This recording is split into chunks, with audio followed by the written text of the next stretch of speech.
Alright guys, welcome to World of Wrestling. Today we're going over NXT Takeover 30. If you didn't catch the video I uploaded earlier, that was AEW Dynamite August 22nd, 2020 review.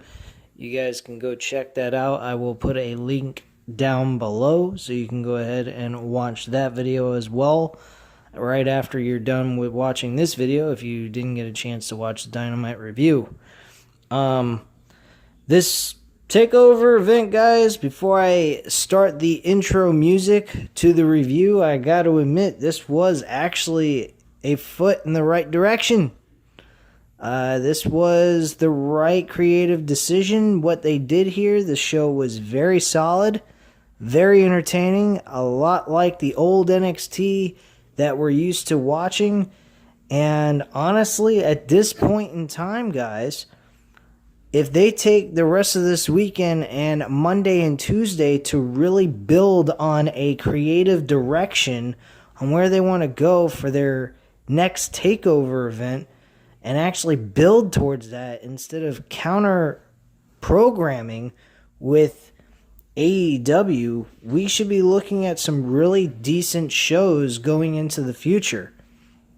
So I hope they stop worrying about what Dynamite does, because quite frankly, I mean, Dynamite's Dynamite, NXT's NXT. I think they need to start worrying about themselves and worrying about each and every pay-per-view coming up in the upcoming months that they have to build towards their event. And they need to long-term plan everything. I'm going to say a few things on here that may be off the walls when we get to it after this intro music. So I will speak to you right after this.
Alright guys, we are back and let's get into this NXT review.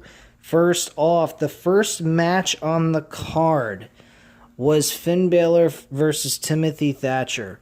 I have to admit, this match was pretty decent to start things off. I'm going to give it a 3.5 out of 5 stars. Very solid matchup. Good entertaining stuff. Very old school wrestling that we saw here. As usual from Timothy Thatcher. Timothy Thatcher is a old school guy, and sometimes his wrestling is not appealing to most. But if you appreciate the old school type wrestling from back in the 50s and 60s, this is definitely it for you. If not, well, I mean, you can't deny the man's not a good wrestler. He just is kind of stale. He's boring. But he knows what he's doing in the ring. So, kudos to Timothy Thatcher. I've always complimented him on his wrestling ability, but I have to admit, his wrestling style is a little bit boring and can really make you fall asleep. Not in the sense that he's a bad wrestler, but it's a very slow, methodical type of matchup. So, if it's not your thing, don't hate him for anything else but the fact that his wrestling style doesn't meet your requirements of entertainment. He's not a shit wrestler, that's for one thing. We can all admit to that. Finn Balor, he worked decently with Thatcher in this matchup. I didn't think it was too bad at all on his end, so he did a solid job.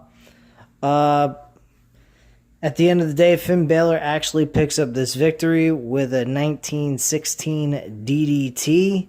So I'm very happy for Finn Balor there after getting screwed out of being in the North American Championship matchup, which I think he would have excelled very well.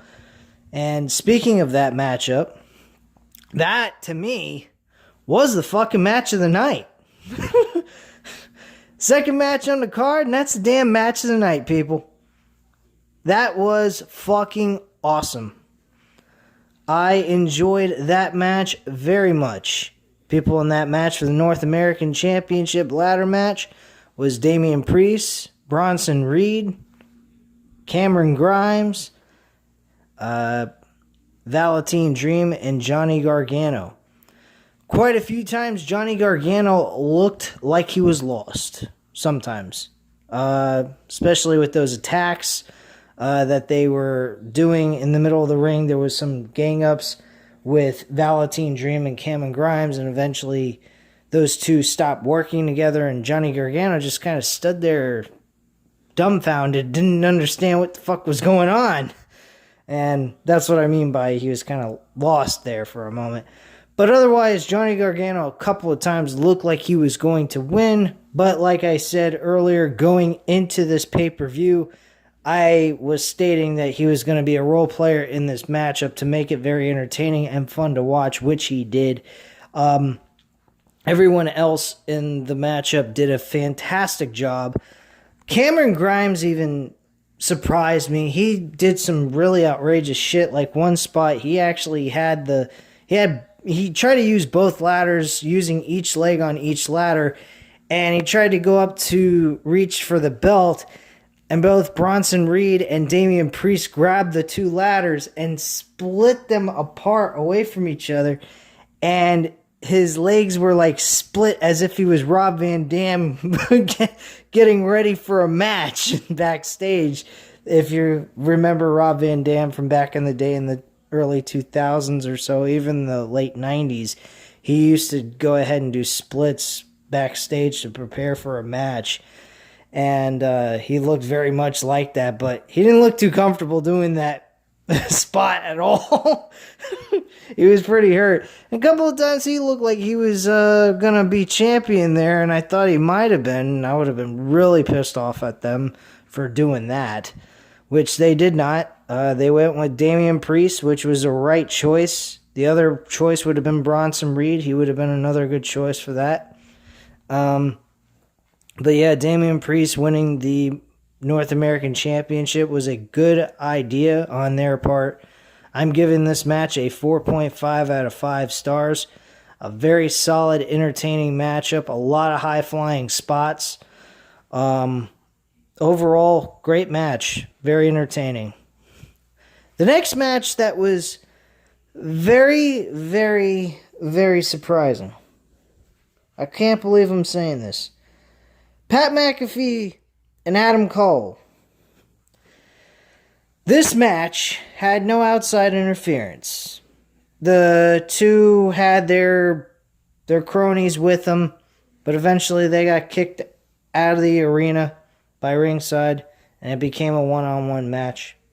It was very short term that Pat McAfee had his group, and then eventually Adam Cole's group came out to defend him, and everyone was sent in the back except for Adam Cole and Pat McAfee. The matchup was great. I can't believe I'm even putting Pat McAfee and great together. I'm not going to say it was over the top amazing, like a 5-star classic or even a 4-star match. I'm going to say it was 3.5. The reason why I say great is because when you put Adam Cole with a guy like Pat McAfee who has no wrestling experience whatsoever, and he goes into a match like this and he comes out looking great the way he did for a guy who has no experience whatsoever in a ring, and this is his first match, I was impressed. He did a lot of spots where he did some flips. Drop kicks were nice. He was solid in this matchup. I found what he had going into this match was amazing. I couldn't believe what he managed to pull off in this match and have no experience whatsoever. This being his first match ever, and doing something like this with Adam Cole was very shocking. I even said it though, going into this, Pat McAfee's promos and build towards this match, at first I hated it. The way he portrayed the heel character, he did it so well. You couldn't hate him. You really couldn't hate him because he was doing it so well. And I got to admit, what he did in this match made all the hype and build towards it all worth it. It was last minute. It wasn't planned. It was just a way of attracting attention towards the mainstream media. But at the end of the day, Pat McAfee did the job he needed to do to get this match over. And I was impressed. And Adam Cole, of course, as always, produced a good match. So kudos to both of these men. Adam Cole, of course, won this matchup, thank goodness. If they would have had Pat McAfee if they would have had Pat McAfee actually win the matchup, I would have been extremely pissed and probably wouldn't have sat through the entire rest of the show. Let's just put it that way. So yeah, this match is a 3.5 out of 5 stars. Moment of the night, Pat McAfee's first appearance and probably his last, and hopefully it will be his last inside the ring. I'm pretty certain he'll make appearances as a pre-show host or something like that. But as an in-ring competitor, I hope this is his last match ever, because we don't need outside people that are not involved in the wrestling business actually be in the ring. It's not needed. So yeah, that's the moment of the night. And then we had Io Shirai and Dakota Kai. This match was alright. It was good for what it was. Dakota Kai didn't win, which is fine, because honestly, outside of Rhea Ripley, there's really nothing that Dakota Kai could go up against except for Tegan Nox, which we've seen a million fucking times. So we would have had a Tegan Nox and a Rhea Ripley build. And then Dakota Kai would have to just drop the title of Rhea Ripley, because it wouldn't make any fucking sense to have Rhea Ripley lose to Dakota Kai after building her back up to where she would need to be to win the championship eventually. Which I wouldn't do until like the end of WrestleMania. Until, not the end of WrestleMania, but on the WrestleMania weekend. So, that's how I would have built Rhea Ripley, and I'd have gotten her a lot of wins going into the WrestleMania weekend. That's how I'd have done that. But Rhea Ripley did make an appearance at the end of the match. Io Shirai eventually pulled off a victory and won. Even with Raquel Gonzalez there by ringside. And 3 out of 5 stars I'm going to give it. It was an okay match. It didn't keep my attention a whole lot, but it wasn't terrible either. So a lot of credit goes to both of these ladies. Dakota Kai, I do see her as a future NXT Women's Champion very soon. I don't know when that would be or the exact time, like the right moment for her to become champion. Maybe by the Royal Rumble weekend. And then Rhea Ripley wins the opportunity, well, maybe not win the opportunity to face Dakota Kai for the title, because God knows that anyone that's from NXT goes into the Royal Rumble, tries to compete and win, they're not going to get it. I mean, take Shayna Baszler, for example. She didn't get shit. She got fucked over by Charlotte Flair.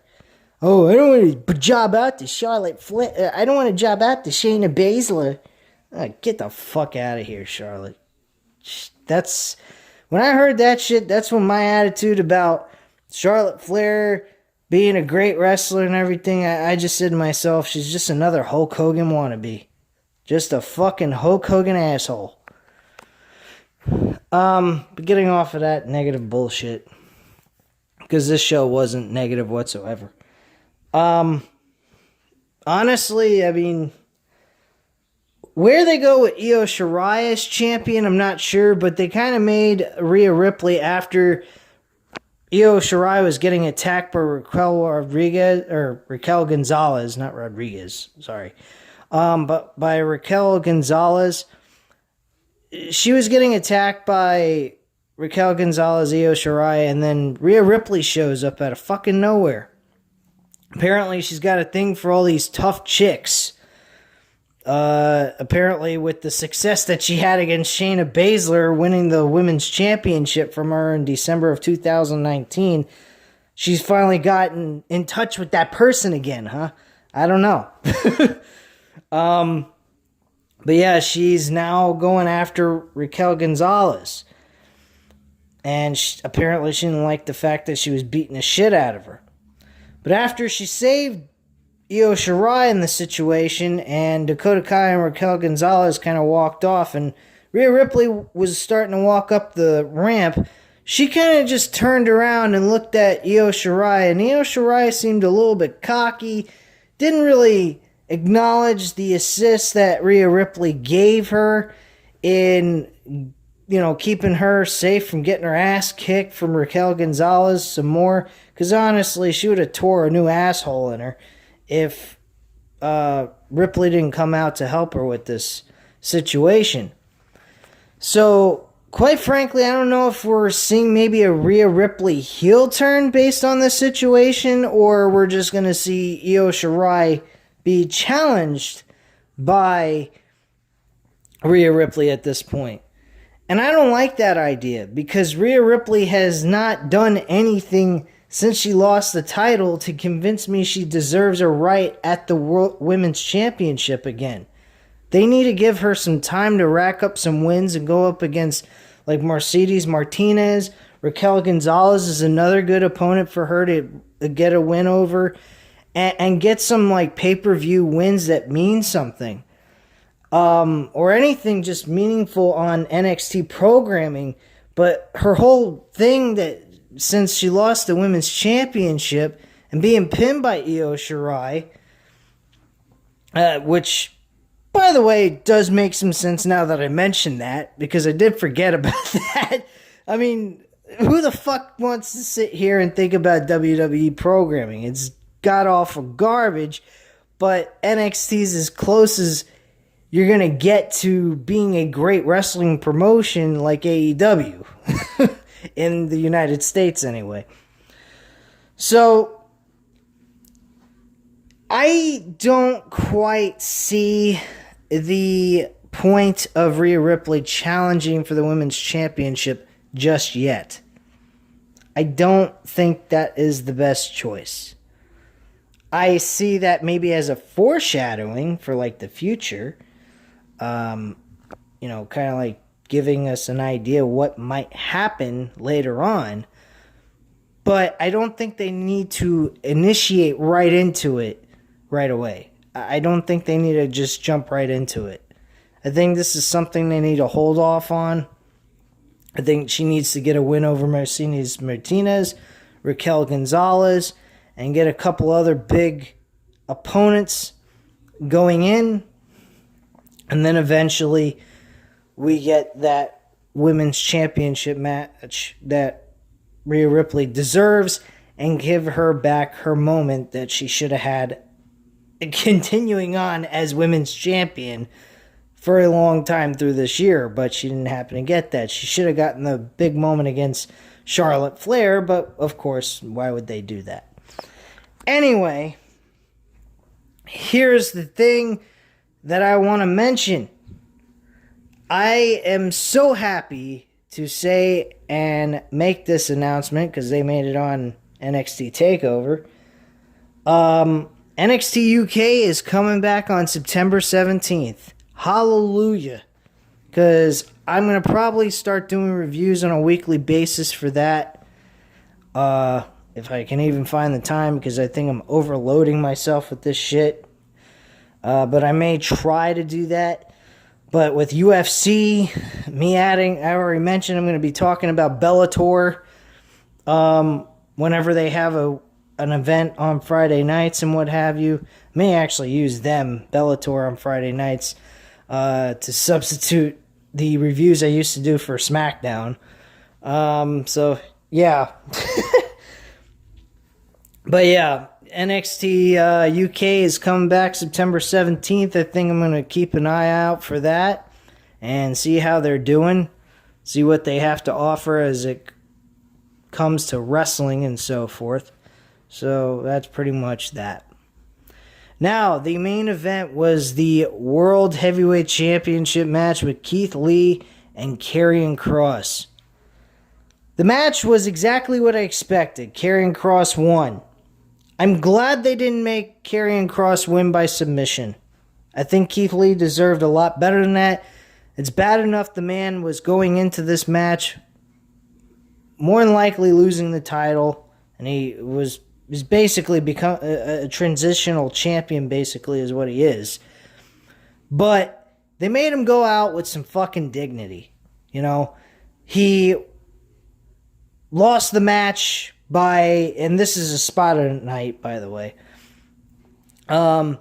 is where he goes ahead and he does a belly to back German suplex off the top rope to end the match and get the 1, 2, 3 on Keith Lee. I'm glad they did it that way because a submission wouldn't make Keith Lee seem all that special and challenging for Karrion Kross to get that title and snag it away from Keith Lee to become the new World Heavyweight Champion. There was no cheating involved. I'm glad that they didn't do any cheating in this match. I'm glad they made Karrion Kross look like a dominating heel and just very intimidating person. I honestly want to say this, guys, and this is going to sound very crazy coming out of my mouth, which I mentioned earlier into the intro into the video. Wouldn't it be funny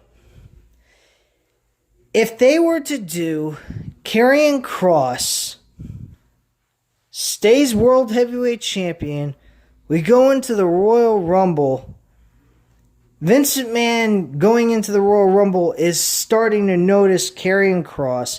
He absolutely loves him. It thinks he's great. Brings him into the Royal Rumble, has him win the Royal Rumble out of fucking nowhere. They keep him as the NXT World Champion. He's defending the world title in the same night that the same weekend that he's challenging for a WWE Championship belt. Now, hear me out on this. We're talking about making history. We're talking about first time ever. Well, Keith Lee managed to become a double or a dual champion for the North American Championship and the NXT World title. Why not have Bray Wyatt, and apparently Bray Wyatt is becoming this face character, I believe, in an anti-hero type of way. I guess. I'm hoping they keep him as a heel, but I don't know. Probably not. But if they are turning him face as an anti-hero, which I guess I'd be okay with, you have Karrion Kross versus Bray Wyatt the Fiend at WrestleMania for the Universal Championship. And Karrion Kross defends his NXT World Championship on Takeover the night before. Beats the shit out of his opponent. So he doesn't have to work too hard going into his WrestleMania match. And then you have him beat Bray Wyatt. I don't think people would have a humongous problem with Karrion Kross beating Bray Wyatt for the Universal Championship. I don't think people would have an issue with that whatsoever. I think people would appreciate that. But people like Goldberg, Seth Rollins beating him in a Hell in a Cell match where he was practically unbeatable.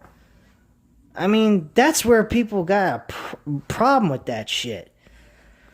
They get Bray Wyatt back to the way he was before the whole incident in Hell in a Cell and the Goldberg incident in Saudi Arabia. I think people will be really okay with the idea of a guy like Karrion Kross taking the title off of Bray Wyatt and ending his, oh my God, he's so terrifying. He's not even that terrifying anymore because people have gotten so sick and tired of seeing him lose the big matches that people don't even take him seriously anymore. But point being, everyone can admit that his gimmick is still a pretty solid, entertaining gimmick, even though no matter what Vince McMahon, no matter how well Bray Wyatt tries, Vince McMahon always finds a way to downgrade his fucking gimmick. People are still interested in Bray Wyatt. People love his ideas. They love his creativity. And I got to admit, his character, you could put that as a movie concept. I mean, his character is so much like a Jason Voorhees, a Freddy Krueger. I mean, his gimmick is like a fucking horror character. I think it's fucking awesome. And honestly, you could utilize that for an actual movie if you wanted to. So, that's just my feelings on that. But like I said, the spot of the night was the belly to back German suplex from the top rope for the victory for Karrion Kross. The match was a 4 out of 5 stars, and the show overall was a very solid, entertaining show. I hope they continue in this direction with this show, because it felt much like the old NXT that I'm used to. And I hope we continue to see more entertaining things come out of NXT in the future. But only time can tell, guys. So, at this time, you know what to do. Leave your comment down below. I'll definitely get back to you on that. Hit the like button if you like this video. And of course, as always, subscribe to the channel if you're not already subscribed. And I thank you very much for watching. Have a great night, guys. Bye.